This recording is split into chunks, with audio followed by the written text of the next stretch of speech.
Saudara, aktivitas warga di Boyolali, Jawa Tengah sudah kembali normal setelah hujan abu dari erupsi Gunung Merapi meredah dan diguyur hujan.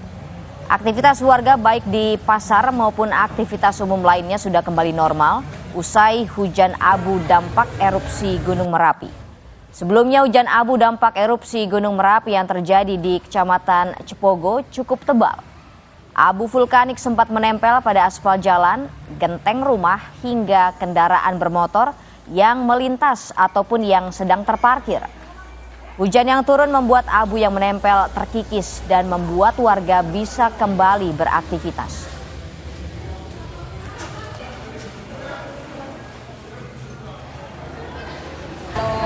Sebagai warga yang dekat lereng Merapi ya agak was-was gitu aja, tapi tidak berpengaruh apa-apa. Tapi setelah hujan abu ini udah kondusif ya Mbak ya? Udah tidak apa-apa. Aktivitas sudah berlangsung seperti biasa, normal lagi Mbak ya? Tidak berpengaruh. Itu tadi hujan abu ini kapan Mbak? Jam berapa Mbak? Sekitar jam 3. Jam.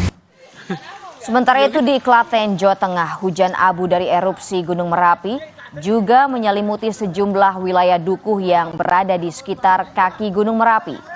Menurut keterangan BPBD Klaten, ada 5 dukuh yang terdampak hujan abu, yaitu Dukuh Pajegan, Canguk, Gerintingan, Sumur, dan Girpasang, Desa Tegamulyo, Kemalang, Klaten. BPBD memberikan ribuan masker kepada warga yang dititipkan kepada relawan.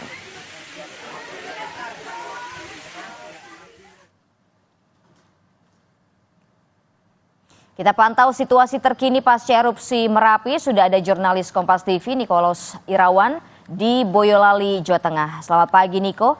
Seperti apa pantauan aktivitas Gunung Merapi dan dampaknya pada kegiatan warga Boyolali? Baik, selamat pagi kita dan juga saudara. Memang benar kemarin siang sekira pukul 14.12 lebih waktu Indonesia Barat terjadi erupsi Gunung Merapi dengan jarak luncur sejauh 2.400 meter ke arah barat daya. Sementara untuk arah angin mengarah ke timur sehingga sejumlah kecamatan di Kabupaten Boyolali mengalami hujan abu vulkanik. Untuk kecamatan yang paling mengalami hujan vulkanik cukup tebal yakni di Kecamatan Cepogo. Meski demikian aktivitas masyarakat tetap normal seperti biasa. Begitu kita. Kemudian bagaimana penanganan pembersihan area terdampak dan apa penyebab hujan abu bisa sampai ke Boyolali, Niko? Baik, untuk pembersihan area terdampak hujan abu vulkanik berjalan secara alami karena sesaat hujan abu vulkanik turun disusul dengan hujan gerimis. Maka abu vulkanik yang sempat menempel pada aspal jalan, genting rumah, dan juga kendaraan milik warga sudah berangsur menghilang terbawa air hujan seperti itu. Kemudian untuk karena arah mata angin kemarin itu mengarah ke timur sehingga sejumlah wilayah seperti di Kabupaten Klaten dan juga di Kabupaten Boyolali terkena abu vulkanik. Seperti itu kita.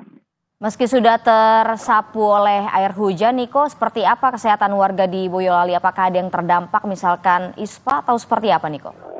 Untuk saat ini info yang kami terima belum ada dampak yang terkena ISPA atau apapun karena juga belum ada pengungsian karena juga hujan abu kemarin tidak begitu sangat tebal, hanya tipis sampai sedang sehingga tidak perlu ada pengungsian. Begitu kita. Nikolos Irawan melaporkan langsung dari Boyolali, Jawa Tengah. Terima kasih Niko atas laporan Anda. Saudara, tembok setinggi 7 meter di SPBU Tebet Barat Dalam 2 Jakarta Selatan Minggu siang roboh serta menimpa sebuah warung makan dan menyebabkan 3 orang tewas.